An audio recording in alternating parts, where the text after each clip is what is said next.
இன்னைக்கு நீங்க கஷ்டப்பட்டு ஆவிக்குரிய இன்வெஸ்ட்மெண்ட்ஸை நீங்க செய்யும்போது தலைமுறை தலைமுறையா தலைமுறை தலைமுறை இன்னைக்கு நம்ம சேர்த்து வைக்கிறது 2 தலைமுறையை தாண்டுமா, 3 தலைமுறை.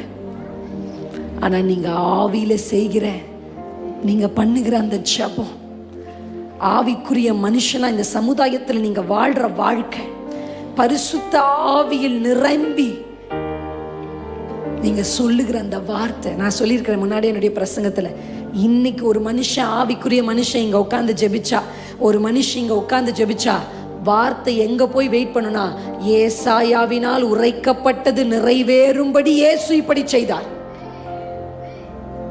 ஏசாயா செத்து போவாருங்க, ஆனா ஏசாயா சொன்ன வார்த்தை செத்து போகாது.